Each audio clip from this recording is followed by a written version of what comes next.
Welcome to the Not All Love and Light podcast. I'm your host, Romy Moreno, and today we have Bardia Rez.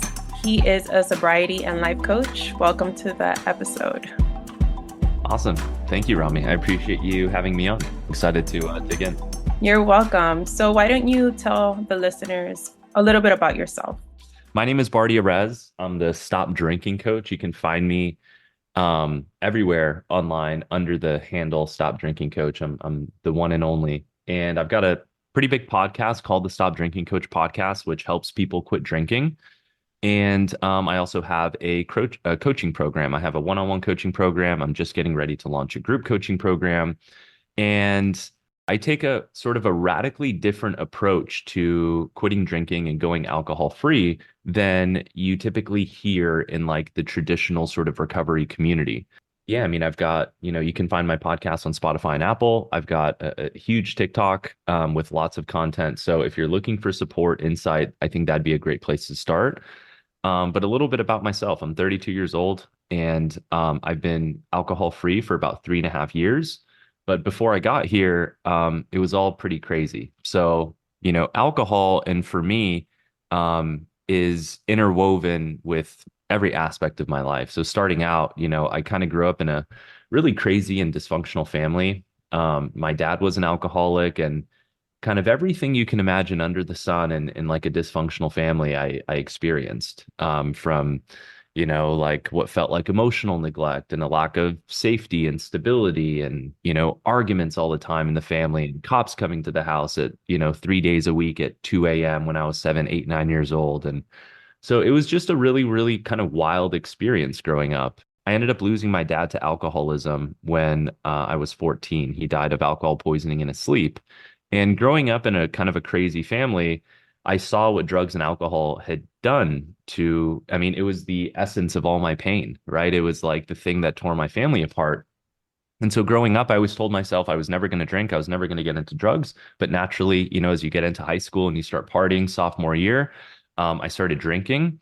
And the very first time I picked up alcohol, I think the first time I ever drank was 13 or 14. We were house sitting for my friend's grandma. She had a huge bar. Me and my buddies had never drinking before. And we were like, dude, should we try it? Should we do it? And that first night, I ended up binging and having like 13 or 15 shots from each different type of hard liquor. We had no idea what we were doing. We were kids, but I remember waking up that next morning with just the most brutal hangover. And that kind of like kicked things off. Once I got into high school, I started partying, and I was never the type of drinker who could just have one drink. As soon as I would have one drink, a switch would go off in my brain, and I would keep drinking until I got sick or I threw up. I wasn't really a blackout drinker, but I was definitely a hardcore aggressive binge drinker. And I was pretty much caught up in that cycle from the ages of 14 to about 29. When my dad passed away, he came down, my uncle came down to help with the funeral. And he gave me this book, and this was like a really major defining moment of my life. He gave me this book by this spiritual guru named Wayne Dyer. And the book was called You'll See It When You Believe It. And that book at 14 years old, during that really kind of critical point of trauma, introduced me to the concept of consciousness and how your thoughts and your beliefs influence your reality. And at 14, you have no conception of those things, right? You're still like a little kid, little teenager. Although you think you've kind of got things figured out, right? You're going to be a freshman in high school, but that book caused a paradigm shift in me, and I became obsessed with really like learning about consciousness and personal growth and development and discovering the nature of reality and philosophy. And so over the next 5, 6 years, I read like every major personal development book under the sun. I discovered Alan Watts, when I was 19. I listened to all his stuff. So basically what I mean by sharing those things is like I discover alcohol in high school, and half of me is just obsessed with drinking. It's the best thing I had ever found. The other half of me was really oriented around personal growth and becoming a better version of myself and fulfilling my potential, but I felt like I could never really do that in the way that I wanted to do it because alcohol was always getting in the way. Every time I take 3 steps forward, I would take 2 steps back. And so kind of fast forward, by the time I was 19 or 20, I already knew that the relationship I had with alcohol was really problematic. And so I started going to AA meetings at that age. And like, I've probably been to 250 AA meetings, but they never like stuck. I never felt like I was getting what I needed to get to the root of the issue. Like, yeah, sitting in a circle and talking to people was fine. And it helped me feel like I wasn't alone and other people got it. But it didn't teach me anything about trauma. It didn't teach me anything about neurochemistry. It was very disempowering. And so, I kind of went in this on and off cycle for the next 10 years in my 20s, starting and stopping dozens of times. I'd get 2 weeks here, a month there, on and off. Finally, when the pandemic hit, I went from weekend binge drinking to drinking 4 to 6 bottles of wine a day and smoking a pack of cigarettes a day. And so during that pandemic, like my alcohol consumption rapidly increased before I finally got to the point where I kind of hit rock bottom. And what rock bottom was for me is a buddy of mine invited me out to the pool. He challenged me to a race. I had never lost a swimming race against anybody. I had big ego, beat every single person I've ever swam against. And he was like seriously challenging me. And I was like, okay, fine, let's do it. And at that point, I'd been drinking 4 to 6 bottles of wine a day for like 6 months. So my entire body was like broken down. And I had injured my left shoulder playing football in high school. And so as I was swimming super aggressively, about 70% of the way through the race, my shoulder like ripped out of its socket and like dislocated. And my arm was like hanging and like mangled. And it was the most excruciating pain of my life. And in that moment, I went into some really deep self-reflection. In that moment, I couldn't bullshit myself. I couldn't weasel my way out of it. I couldn't deny it. I couldn't come up with excuses. Like the reason I was in that moment, that experience was because of drinking. I was 29 at the time. I was getting ready to turn 30. And, for me, having been exposed to the world of personal growth and mindset and personal transformation and spirituality and philosophy at such a young age, I always had these dreams and ideas and conceptions of who I would be at 30 years old, the man that I would be, the status of my life, how I would be living, all these different things. And in that moment in the pool, I realized I was a multiverse away from that version of myself that I knew I was deep down. And I played the tape forward. I knew that I was turning 30 in a few months. And so I thought like, dude, if I keep this up, if I keep drinking, like I'm gonna fucking piss my 30s away. And then I might not make it to 40 at this rate, drinking 25 to 30 drinks a day. And so in that moment, I got really clear on the pain and I connected to, and what I connected to was like this version of myself that I knew I was capable of becoming. And I knew that in order to become that version of myself, there was one thing I needed to do. I had to make what seemed like the ultimate sacrifice, and that was to quit drinking. And so in that moment, I decided to quit. I kind of took it one day at a time. And then soon after, miraculously, spontaneously, I got connected to this coaching program. And I'd never joined a coaching program. I'd never hired a coach. In fact, earlier in my late teens, as I was so deep in the personal development world, there was always this part of me that wanted to become a coach and help people because I could take tons of reading and material and I could synthesize it well and I could speak to it and articulate it well. And that was kind of like my thing, but I didn't know how I would do it. I always thought like life coaching or coaching was like bullshit. Once I got introduced to this coaching program, it fucking transformed my life. It introduced me to so many new concepts, even though I had read hundreds of books and listened to all the podcasts and like it provided a system and a structure for me to begin to follow and to heal and to grow and to better understand how I became who I was, neurochemistry, trauma, inner child healing, the subconscious mind, all of these different things. And for the next 18 months, I kind of worked in that coaching program. I went through it as a client. I became a coach in their system. I led retreats. I coached like 50 guys through that period. And then about 18 months in, I got this deep calling in my heart to sort of explore a greater sense of autonomy. And so I quit. And part of the story is like I was living in California and I moved to Austin to pursue that company. And so I've been in Austin now about 3 years. And after I left, I did a little freelance work. And then I remember one day I made this like energetic pact with myself because I was in digital marketing prior to getting into coaching. And I said, you know what? Like, I think I'm just done with this marketing thing. I've discovered this world of coaching. I feel called to this. This feels aligned for me. I think this is what I'm supposed to be doing. I ended up getting on TikTok. I produced a few videos that didn't get much traffic. I got off of it. And then one day I saw this video about sobriety and I'd never seen sobriety based content on TikTok before. And so I posted this really fucking silly video that went on to just completely alter the trajectory of my life. It was a silly video. I was at the pool. It was like the bottom of my feet and the pool was in front of me. And it was like a 6 second short video. And it was like 5 ways my life got better since I quit drinking. And I was like, moved to a new city, made new friends, doubled my income, lost weight, like whatever. And by the end of the day, that video got 50,000 views. And I'd never gotten 50,000 views before. And so I'm like, this is like my first video that popped off. And so I analyzed it and I just followed the trend. And I started to create more content around sobriety. And very, very, very quickly, it started to take off because I started to approach this whole concept of quitting drinking and sobriety in a different way than you hear anybody else talking about it. I started talking about dopamine. I started to help people understand cravings and the compulsion and the neurochemistry and trauma and all of these different things. I mean, alcohol was the bane of my existence for 14 years. So, like, I get it, and I can speak to it in a way that's, I think, really different and unique. And just, over time, within, another month or 2 months, I had a couple more videos go viral. And, that, yeah, that next year just became super transformative. Within a couple months, I took on, my first client.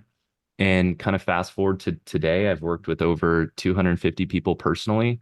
My podcast has reached hundreds of thousands of people. It's just been a wild, profound, transformative journey. I mean, looking back, it's the hero's journey. It was one of the most challenging things I did. It was like, I don't know anybody who loved drinking as much as I do. But when I finally got to a place where the pain of alcohol started to outweigh the pleasure, and I played the tape forward and I could see what was ahead, and I truly got honest with myself, I made what seemed like the biggest sacrifice in that moment, but it ended up becoming truly the greatest blessing and gift that I could have ever even conceived of. And so, yeah, now I've got, Stop Drinking Coach, and I've got this program and all these ideas and tools and strategies and ways to help people. And kind of my vision is to really transform this space of recovery over time by bringing in a brand new proactive system and approach to removing alcohol and stepping into that next chapter of your life. I love your story. I didn't know so much in the sense of how spiritual you are and what a gift that book was that your uncle gave you. It was such a gift in so many ways. And I hadn't talked to him in years. And he randomly reached out to me about a month ago.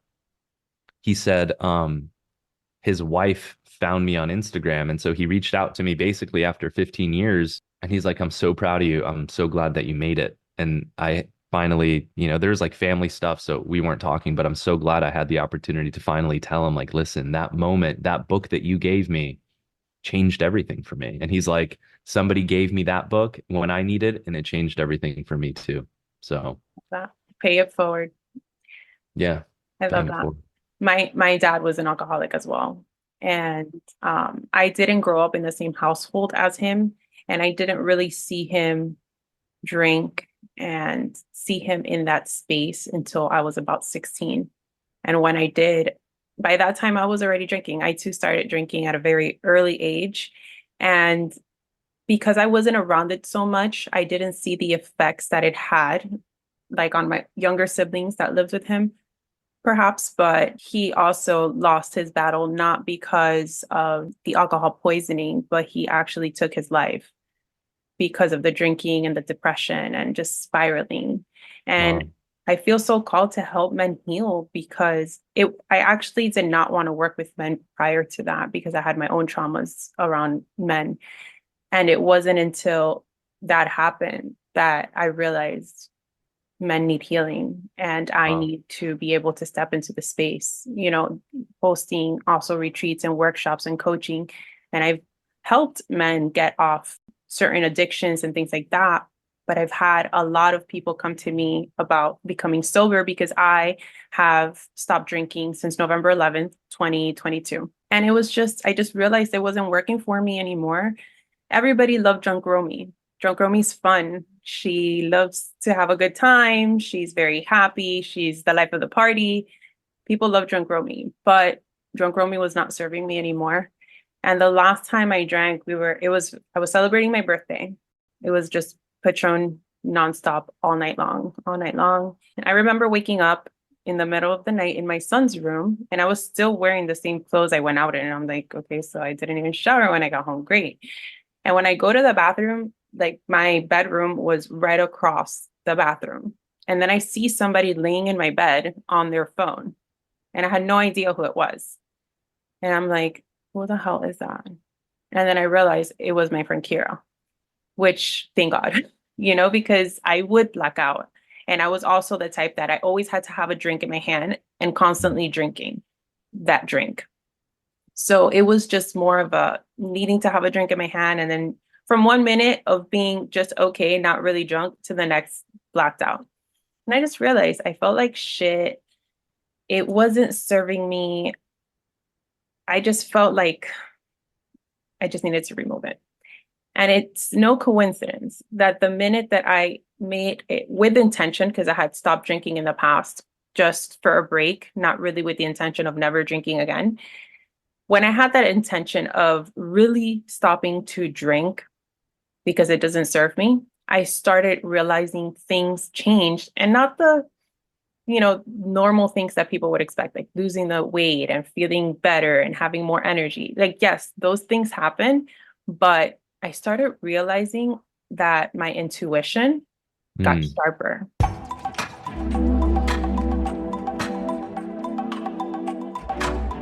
Hey, it's me, Romy. I want to share a moment with you. We often talk about healing, growth, and doing the work on this podcast. But where do you start?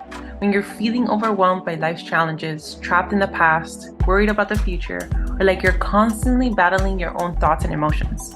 Living in a reactive state versus response, passing up opportunities because of lack of confidence and fear, not knowing how to set boundaries with others, but most importantly with yourself. That's why I created my Healing the Root Cause program. It's for those out there feeling overwhelmed and yearning for change, connection, authenticity. Pretty much, you're tired of your own shit. Together, using my proven root framework, we'll recognize your triggers, overcome the past, operate with confidence, and transform your life. As I say, it's not all love and light, and this healing journey is about confronting the shadows and embracing the mess, but still loving yourself through it all. I'll be right there with you, guiding you on this journey, every raw moment, every breakthrough, every step of the way. So if you're feeling that tug and want to apply to work with me, fill out the application in the show notes, and we'll see if we're a good fit for each other and take it from there. Either way, I'm rooting for you.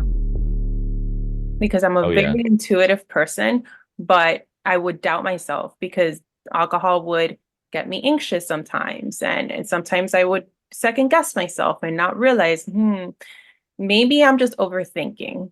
But removing the alcohol from my system, within 2 months, I started seeing people for who they really are.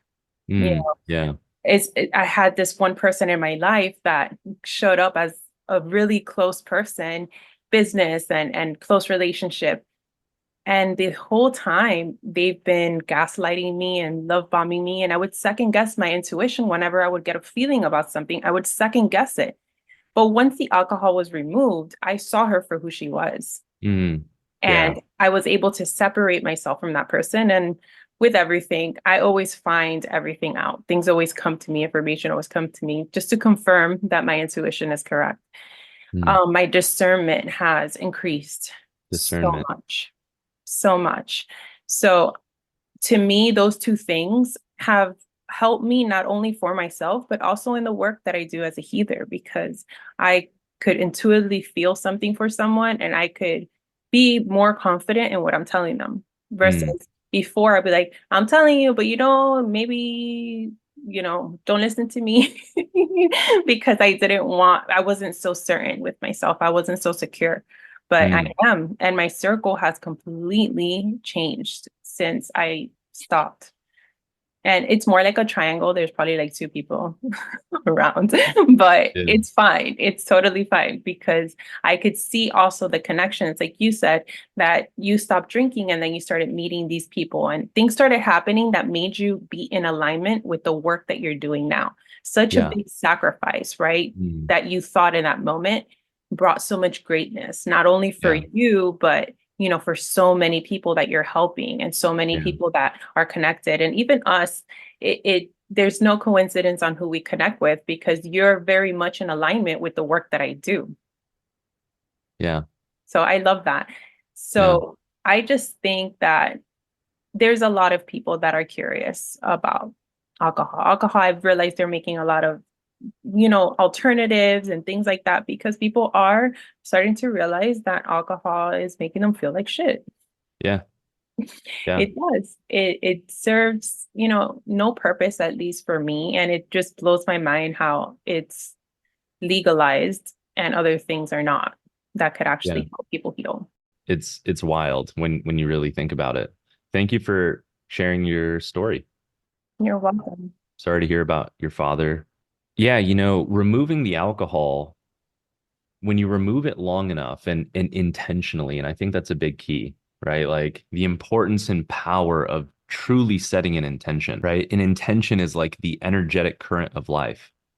It's like people who are more successful in life are people who set more intentions more frequently. A lot of people are just kind of moving and meandering through life without clarity, without intentions. And so it's like, you're just kind of riding this wave and like wherever it takes you. But the clarity that sets in, the way that your intuition increases when you remove alcohol is incredible. It's so low vibration. And we hear that all the time and you see it on social media, but like there's a truth to it. For 15 years I was doing more personal development and growth work than like anybody that I know. But for some reason, it could not penetrate to the soul. It could not penetrate to truth, to that authenticity. Despite all the books, all the growth, all the learning, all the different entrepreneurship ventures I got into, it's like I could never truly break through to the other side while I was drinking. And like you said, yeah, it's true. People are starting to wake up over the last, I would say, 5 years with, and thanks to social media, right? Because so many people are coming out and being honest and sharing their story. And then you've got people like Dr. Andrew Huberman who just fucking blow the lid off of people thinking alcohol is good for you or that it's safe to have one or two drinks a day or that it's good for your heart. All that fucking bullshit and nonsense that, was paid off by the alcohol industries to create these studies. Everybody is waking up to the fact that like, dude, there is a massive, massive opportunity cost with alcohol. It's you're borrowing from tomorrow. It's a payday loan. And so you get to experience 30 minutes, an hour, 2 hours of bullshit, nonsense, euphoria, pleasure, fucking around, checking out, numbing yourself at the expense of 8 to 12 hours tomorrow.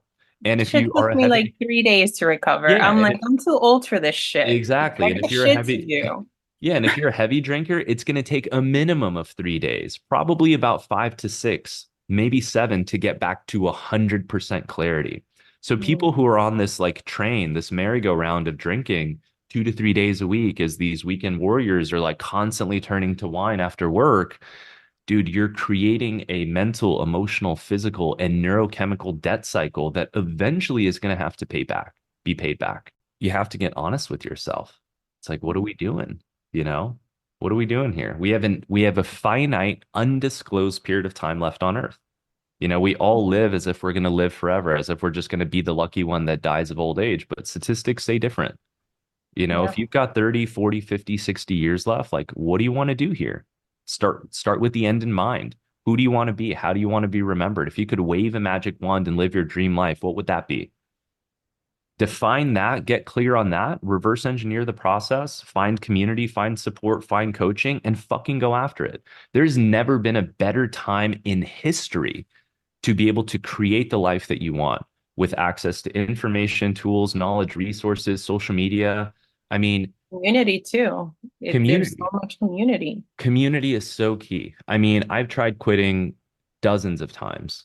I did therapy, I did AA, I tried all these different things.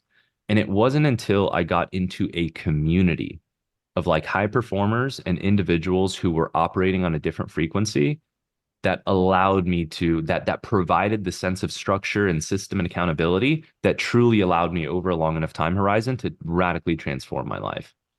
It's recognizing that whatever problem you're dealing with in today, like in 2024, it can be solved. Like if you're dealing with any problem, at least 1.5 million people have solved it, Right. right? You can find coaches like yourself, you can healers, experts in every possible thing. The question just becomes like, how bad do you want it? As you want it. Yeah. How bad do you want it? Like, do you want to keep going down the same path and reliving the familiar hell that's safe and known and comfortable and secure, even though you fucking hate it? Or is like enough enough? And do you want to move into a new direction?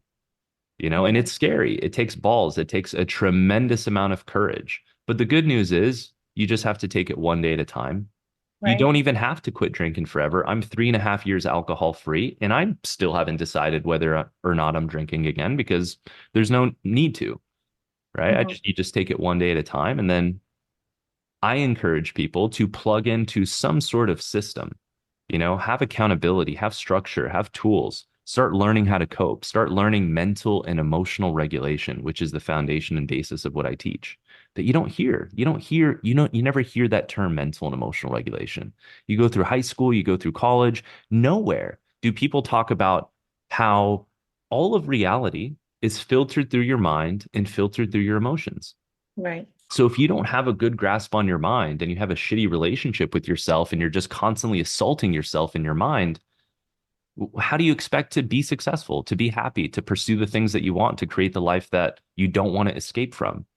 If you're a conscious witness to this vehicle, to this avatar that has these oscillating sensations that constantly feel dysregulated, anxious, bored, lonely, disconnected, like depressed, sad, fearful, hopeless, it's like, how do you expect to go out and create the life that you want?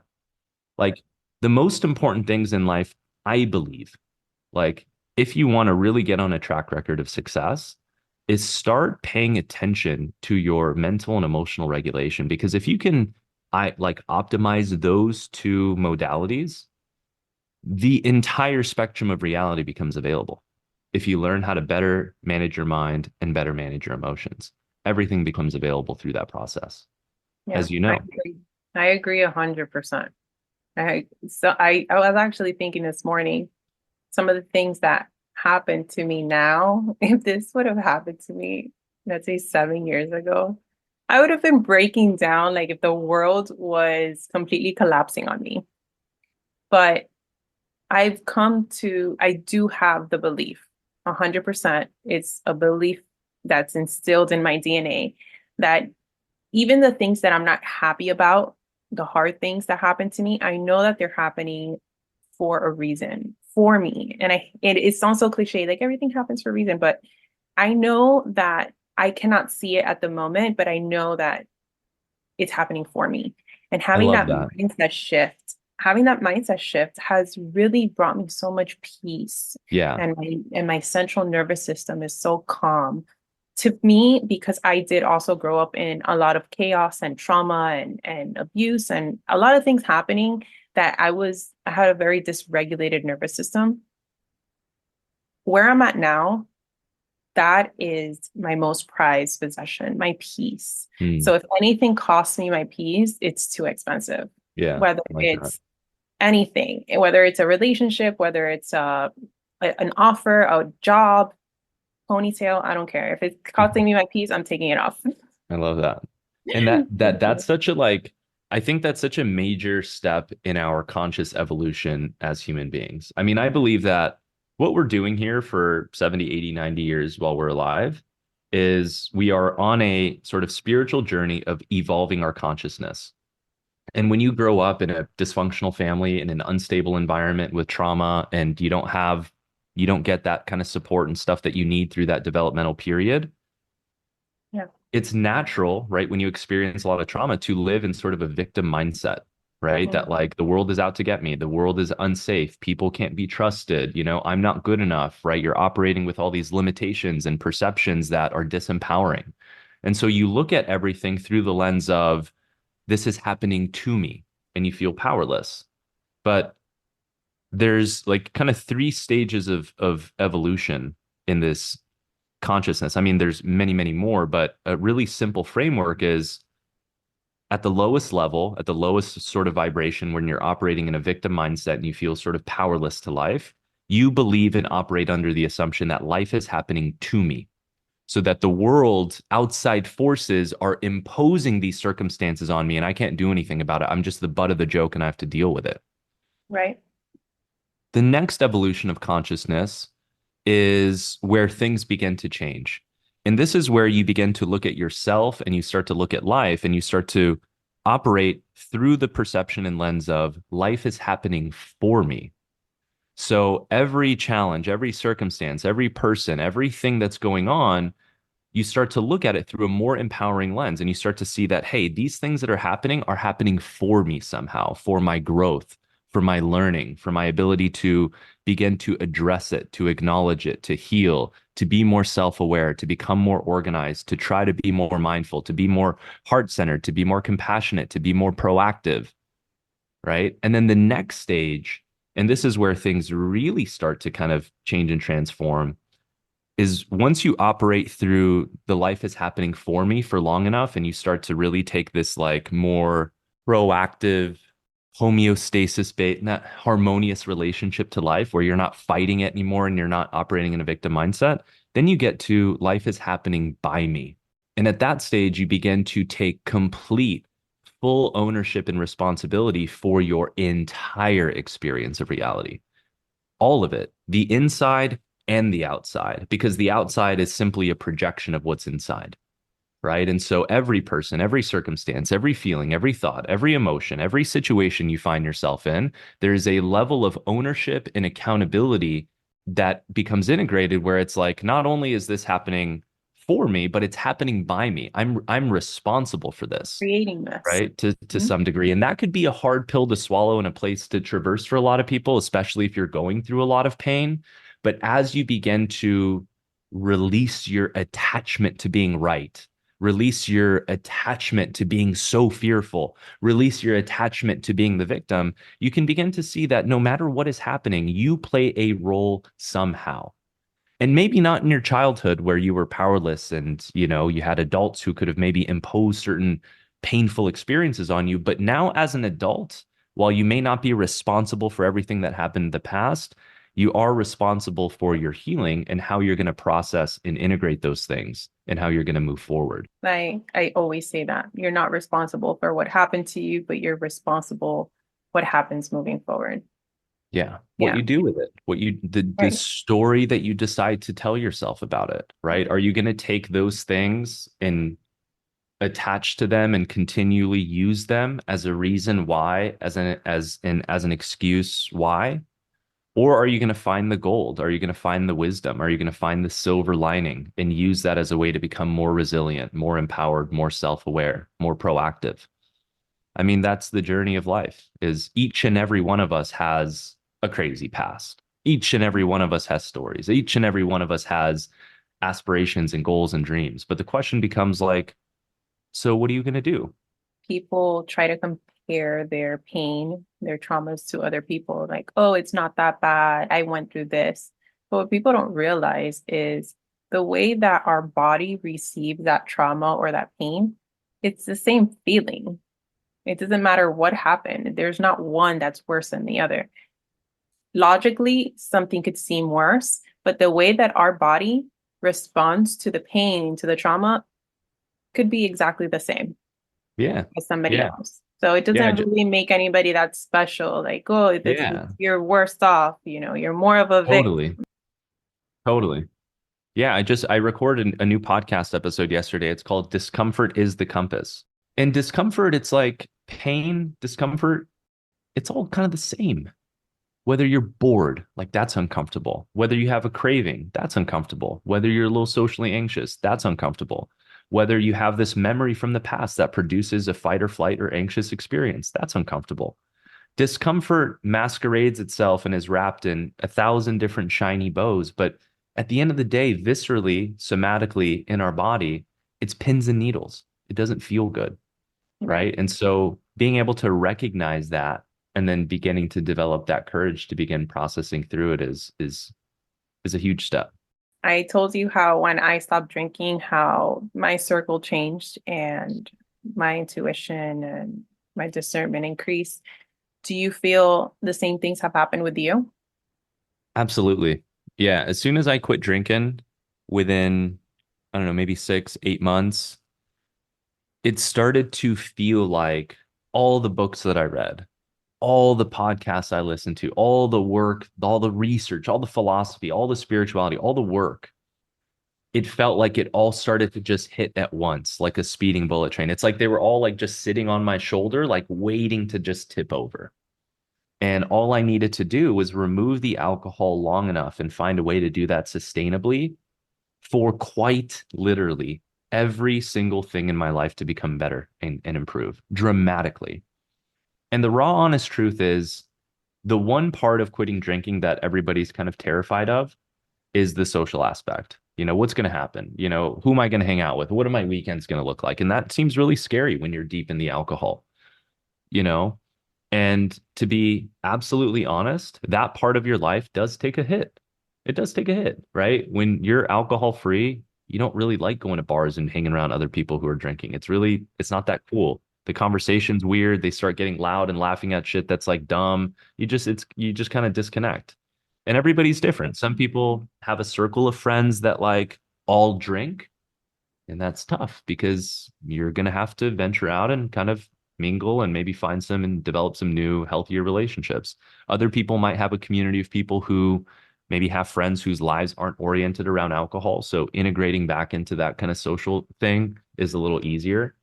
But without a doubt, man, alcohol is a poison for your mind, your body, your energy, your spirit, your ability to operate from your true, raw, authentic self is limited when you're drinking alcohol. Although you might think that while you're drinking, your true self is coming out because what's actually happening is you're Your just ego. numb, right? Yeah, you're operating from ego and you're numb, but it's not your true self. In fact, the reason you're drinking is because you're afraid of your true self. There's fear, there's pain, there's anxiety, there's shame, there's guilt, there's a fear of judgment, Yeah. right? Like that's why we're drinking. We're drinking to numb. It's very, very important for our society and culture to recognize that alcohol is a hard drug, just like cocaine and heroin. It's no different. The dopamine response you get from alcohol is almost as close as cocaine, almost. So just because it's legal, you can buy it from the store. You operate under this assumption that it's like, oh, it's fine. They approved it. Like it's cool. It's Right. cultural. Like that's fucking nonsense. It is a hard drug and it causes brain damage. It fucks up your reward circuit. It messes with your ability to be present. It dysregulates your emotional operating system. It creates anxiety. It creates depression. It creates overthinking. It really affects your ability to feel pleasure, you know, and fulfillment. Because as you get on that drinking cycle, as we all do in high school and college, and we become weekend warriors and we work and then we just fucking drink in the evenings and on the weekends, dude, there's real damage that's being done. And people don't recognize that. And so it's imperative that, like, if you feel like you have somewhat of a problematic relationship with alcohol in any capacity, to really like investigate, research, learn, study, learn about neurochemistry, read some books about quitting drinking, like get sober curious. Yeah. Yeah. I Um, think that's the best thing that I've done for myself in a very, very long time. I didn't really have an alcohol problem where I drank all the time, but when I did, I just knew my body was rejecting it. The way I would get a hangover after having 2 glasses of wine was not normal. yeah, your body's rejecting it at that point. It was just like, no, you're done with this shit. Like you need to Mhm. stop. That's actually a really good way to tell that you're getting to the end of the road with your drinking because we all kind of go through this process where we start drinking and, high school, college, and maybe for 5 years, 10 years, 15 years, 20 years, I mean, depending on how old you are, you're drinking and your tolerance is increasing. But once you start to notice your tolerance decreases, and now you used to have 8 to 10 drinks, but now you're getting fucked up and your body's starting to reject it after 2 or 4, that's when you physically know, physiologically know, like you are coming to the end of the road with alcohol. Yeah, that's what it was for me. I just Yeah. couldn't do it anymore. But like I said, best thing that I've done for myself, the way that I approach connections is completely different. I feel when I used to drink, I would allow people that I would date too. Not that they were bad people, they're just not people that are for me. Probably why I've been single. That's such a big piece too that doesn't get talked about enough is like when you are drinking and also dating, you will end up in relationships with people and that are toxic, whom if you were sober, you would never pursue a relationship with. Because listen, let's be honest, when you're drinking, you could be hanging out on the side of the street, hanging out with a homeless person, and you're having a great fucking time. So when you just meet people week after week for drinks, Right. and you've got all this dopamine and serotonin flowing through you, you're not looking at the red flags. You're not paying attention. You guys are both numbing and drugging together. And so you're looking past all the nuances and details and the criteria for which you might like make an assessment of like, okay, do I really want to spend time with this person? Do they meet my standards? Are they a match? Yeah. And I can't tell you how many, like myself included, but so many of my clients, you end up in these relationships for months, maybe years at a time, and it's based off of drinking and alcohol, Right. and it's just like so much time goes by and you're just kind of operating in this like numb, aloof state. Dating is definitely very different sober. It makes people uncomfortable too, which is, I find that very funny. It just makes me realize they're not comfortable with themselves. I don't mind if somebody is, they're still drinking, but it just depends how, right? If it's too much to the point that you're getting drunk or trashed, but like if you want to have wine with your dinner, like I don't care. That's on Yeah, you. same. But I feel once you get past a certain amount, that's it, that your vibration starts lowering and we can't really connect the way that Mhm. I like to connect. So dating on this being so sober from alcohol is completely different. And I could see also because what happens is when you drink, it's almost like you just really don't care. You could become intimate a lot faster Yeah, than, when you're sober. for So, sure. for example, like for me, I noticed this recently on a date that I went on that, he was also alcohol free. So that was really cool. But maybe if I would have been drinking, I probably would have kissed the guy because, everything else was fine. But there was just certain things that I knew that he wasn't my person. So why am I going to kiss somebody that I know is not my person when even though we get along great, we're having fun, I just know that you're not the person for me. So why would I kiss you if it's not really going to go anywhere? Mm. Versus before, I would have definitely done that. Yeah, and that's like a level of awareness and discernment that you start to like embody as you go alcohol free, right? You become more connected to your truth, your standards, your values, right? Your ability to like play the tape forward and see like, okay, where's this going to lead to? Like, what are the contexts and possibilities here? All that stuff it really improves. Hmm. And not only, let's say, in the area of dating, but in every other area of your life, which over a long enough time horizon contributes to so much growth and progress. Well, thank you so much for joining me today. Is there Yeah. any last words or any last messages you want to give the listeners before we go? Yeah, I mean, I hope this episode was helpful. And if you want to check out more of my stuff, you can find me pretty much everywhere under the Stop Drinking Coach. You can find me on Instagram at the Stop Drinking Coach. On TikTok, it's at Stop Drinking Coach. My website is www.thestopdrinkingcoach.com. Working on getting it redesigned here pretty soon. But if you'd like to work with me or if you'd like to explore working with me in any capacity, what I encourage people to do is just go to my website, fill out an application. That way you're on my list. And as I release offers and programs and different tools and strategies and things like that, you'll get notified. Definitely, I would recommend checking out my podcast. It's called The Stop Drinking Coach. I've got 33 episodes on there, and each of them go super deep in a topic that is, I think, essential and critical to understand about this journey moving forward. So, yeah, thanks for having me on. You're welcome. One thing that I noticed, I'm into astrology, and this huge shift happened to you during your Saturn return. Oh, So really? yeah, so Saturn, it takes about 29 years to orbit. So 29 to 30, usually big shifts happen. Some people get married, some people have kids. Mm. Sometimes certain things happen that completely change their lives. So as I'm Wow. listening to you, I'm like, huh, some Saturn return that you had there.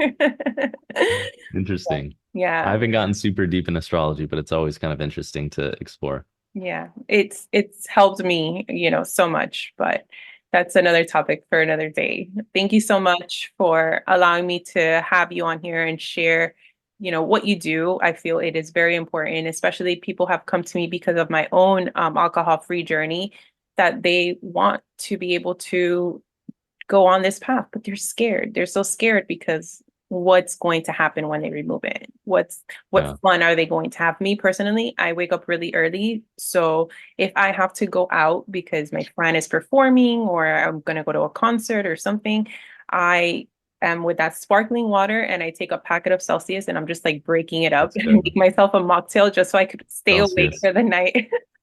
I'm telling you, that is my mocktail forever. One packet Yeah. of Celsius and sparkling water, and I just sprinkle a little bit and have one packet the whole night. But I've had like So four good. mocktails. Best thing ever. Yeah. Yeah, totally. Yeah. Yeah, So, and one more like piece of insight is like, if you're struggling and you're fearful, but there's a part of you that wants to quit, coming from me.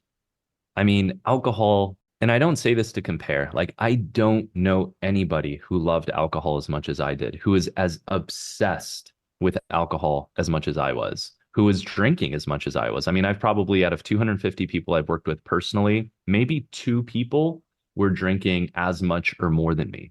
mm, So if I can do it, you can do it too. And it's important to recognize and understand that like the way that you feel in early sobriety when you first quit drinking, the first month, 2 months, maybe 3 months, it's not how you're going to feel a year into being alcohol free. If you take a proactive approach, there is so much light at the end of the tunnel.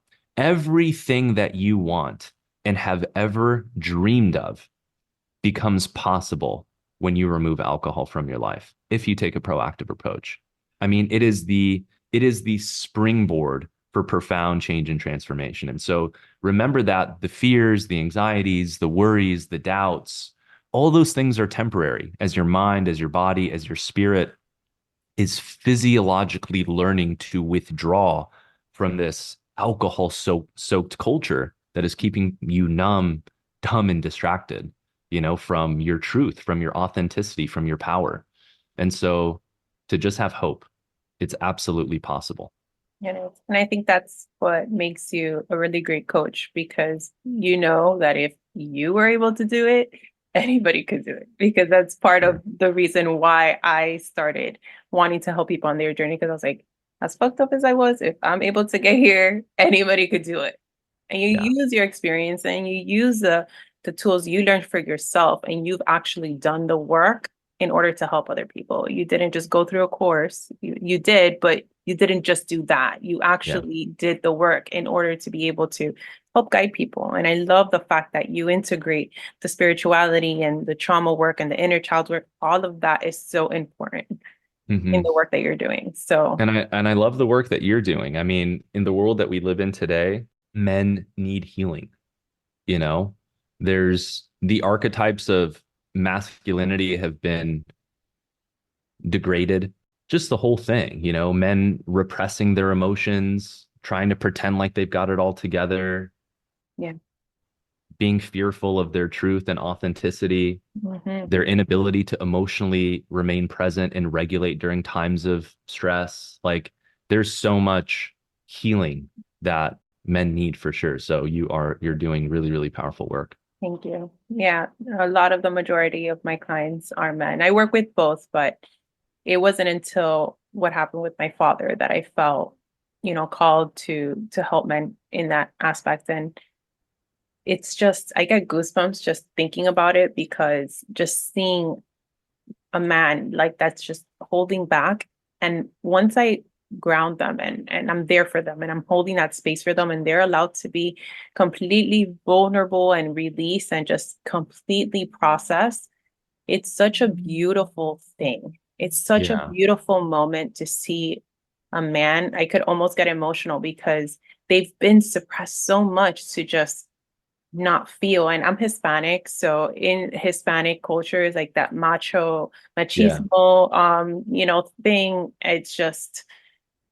It's men need to understand that the most beautiful thing you could do for yourself and for your future, generations, relationships, children, whatever, is to heal and to Yeah. really sit with your shit and allow Yeah. yourself to, because a lot of the time people use the alcohol as a distraction to numb, like you said, because once you take that out and you are just in that space with your thoughts and yourself, you have no fucking choice but to deal with your shit.